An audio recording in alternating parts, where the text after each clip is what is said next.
everyone, welcome down to the Commission's Cave. We've kind of switched things up here, got a little more money in the budget, and then we gone with a new layout here. Anyway, so this looks pretty fun and a good layout. So coming up, we'll take a review of what happened over week 15, and coming up week 16 championship match, and who might be able to get their hands on this carved onto this beauty trophy and get themselves a championship ring, which we'll present at draft night for next season. And so we'll take a look at that.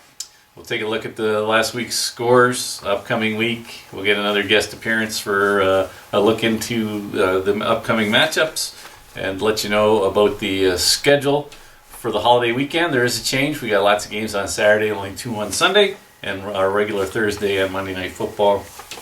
And we will look at the top players of the week in the fantasy week that was. So that's it. Got my holiday garb on, and so we'll get right to it. And here we go, reviewing game 1.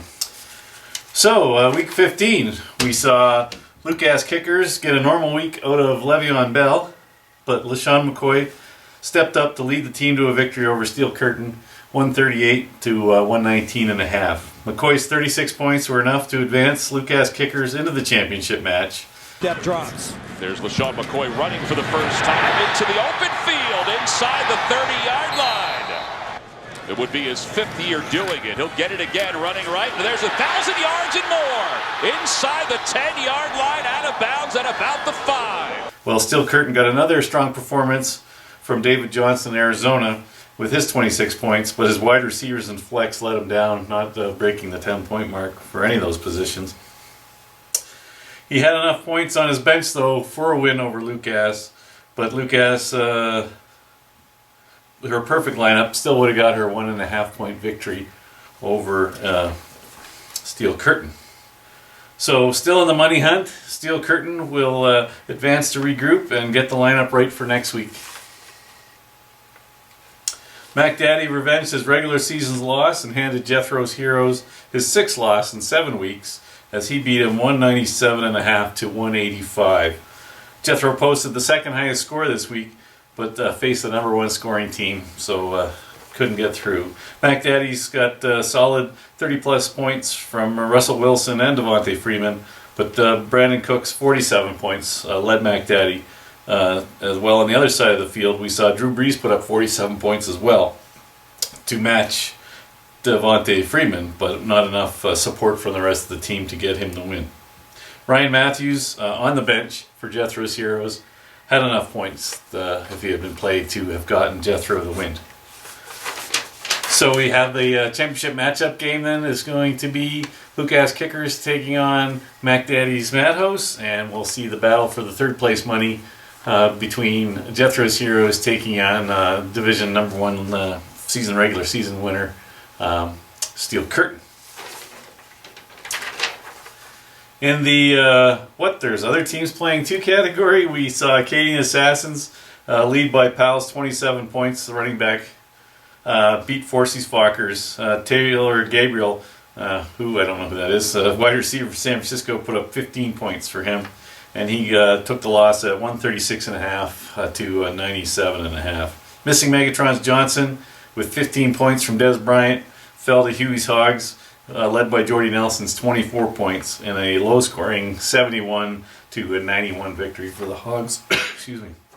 Too Tired with 16 points, and Brandon LaFell from Brandon LaFell for Cincinnati wide receiver failed to beat Connolly's Crusaders and Ezekiel Elliott's 31 points. Connolly takes the win 93.5 to 117.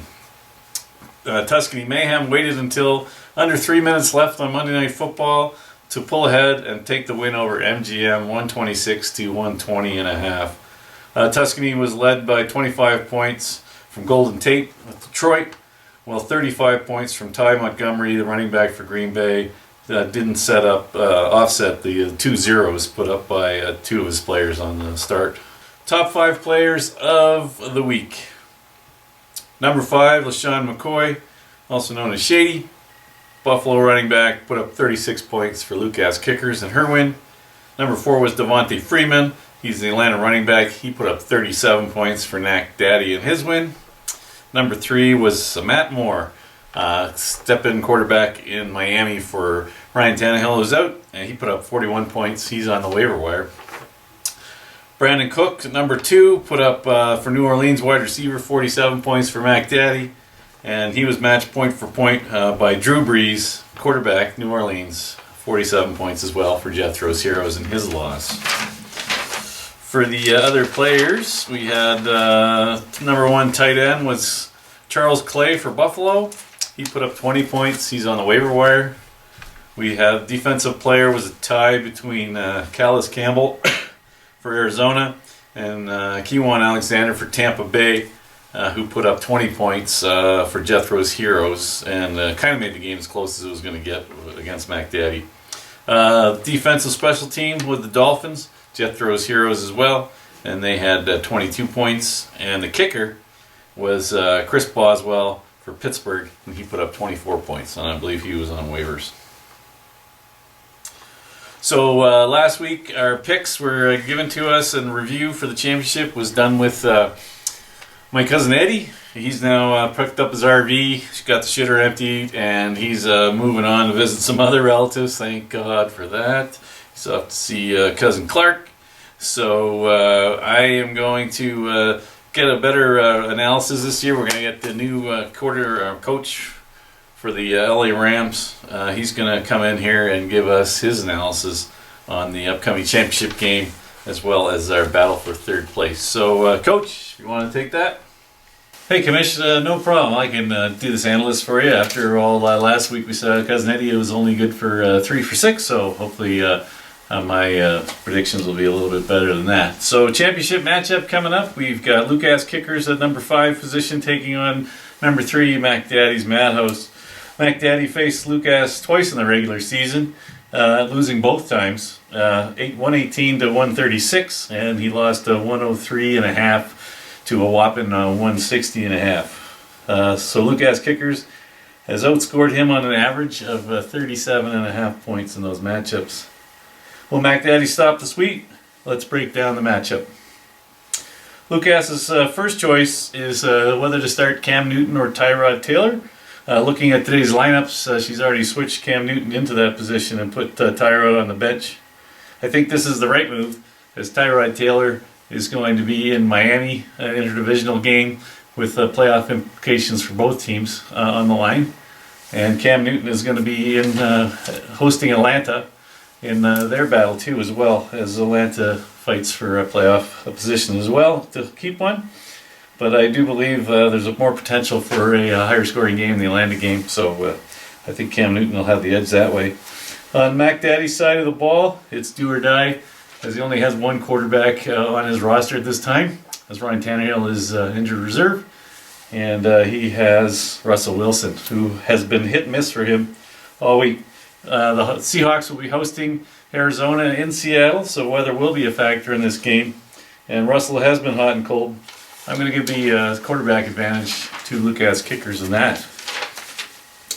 Both LeSean McCoy and Le'Veon Bell are in tough matches, as the Dolphins are trying to hold off Buffalo's playoff hopes, and we see the Ravens try to push out Pittsburgh and get themselves into the playoffs. These two games will be hard-fought battles, so I don't think we'll see the big points that we've seen out either one of these running backs over the last 2 weeks. Devontae Freeman will be in tough against the Carolina's D-line, who, if you watched last night's game against Washington, I think at one point they were only 39 yards rushing, so might not see much out of Devontae Freeman. DeMarco Murray may have a big game against Jacksonville, as Tennessee tries to get themselves into a playoff position as well. The wide receivers look even with the matchups, but Cooks and Evans on Mac Daddy are going head-to-head against each other, so one of them might cancel out the other. The tight end, Ertz, has the advantage over Gresham.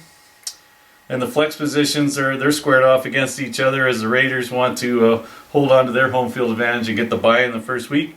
So see them outplay Indianapolis and shut down Gore and the running back for Indianapolis. Defensive player right now are also facing each other head-to-head, as in Seattle-Arizona game, so that'll be an interesting matchup as well.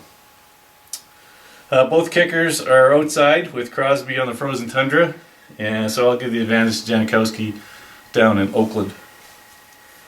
We'll see Christmas Day how this one pans out, as Lucas will probably enter the day trailing and hoping that Santa brought her a win. Mac Daddy will be clinging on Christmas Day to Pittsburgh's defense. So I'm going to take Lucas kickers in this one, and I predict the score will be 138 to 125. In our battle for third place money, we see Jethro's Heroes number 2 taking on Steel Curtain number 1. Jethro had great numbers last week, but still got the loss. He's 6 losses out of the last 7 games for him, so trending the wrong way as we enter the playoffs. I think this is a fairly even matchup across the board, except the potential explosiveness of Drew Brees as always, and New Orleans and Tampa Bay battle as they both go at each other for playoffs. This matchup might come down to which defense puts up the positive points. So we will have to wait until Christmas Day for the end result, or the Steelers have a kicker on Monday Night Football if needed for him to take the win. I think Breeze will be held to 20 to 30 points. This will be a close one with Steel Curtain edging out for the win, 125 to 128. In the I can't believe these guys are still here category, I've got Acadian Assassins of Fokkers rematch from last week as we see each other again, and I think Fokker will even up the matchup by winning this week. Tuscany Mayhem takes on Missing Megatron's Johnson, and I'm going to take Tuscany Mayhem in that one. Huey's Hogs are in for a rematch against first week playoffs with Connolly Crusaders. I'm sure both owners want to end the season with a win here, and I'm going to take the Crusaders. Too Tired takes on a struggling MGM, who is starting, as of today, a defensive player who is IR. So I'm going to take Too Tired in this matchup. So that's my outlook on the upcoming games there, Commish. Merry Christmas to you and your family, and to all your owners out there. And hopefully a good playoff weekend. And good luck in the championship to Stacy and Bruce. And also in the runner-up game with Blair and Mike. That's it for me. Hopefully I'll see you again next week, or possibly next season. Okay, nicely done there, Coach. Thanks for your insight review on the upcoming championship game and your thoughts on that. And if anybody has any comments or thinks they can put up a different option than what the coaches come up with, then feel free to put your email in with the group email and let us know what you think about that. Anyway, so coming up this weekend is the Christmas holiday season. If you haven't tell, I don't normally wear this. So there is some changes to the games. Thursday Night Football sees the Giants play the Eagles at the normal time. Saturday will now replace Sunday and be a full slate of the teams that aren't mentioned in the next bit. On Sunday, Christmas Day, we're only going to see 2 matches played there. We're going to see the Baltimore Ravens take on the Pittsburgh Steelers at 2:30. So lots of people have players in those games. And the Denver Broncos are going to take on the Kansas City Chiefs at 6:30 p.m. local time for us. Some players out there for that as well. Monday Night Football sees the Detroit Lions take on the Dallas Cowboys at the regular time. And we have a few players in that, but in the championship games, I don't believe we do. So those games should be wrapped up, and we'll have an idea of who won well before Monday Night Football. So that's it for me. Have a great holiday weekend. Merry Christmas to all of you from the commission and his family.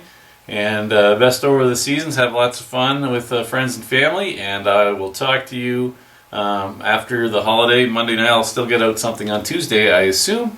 And it'll have the wrap-up for the week, as well as the probably a week in review, or I might tie that in with another video.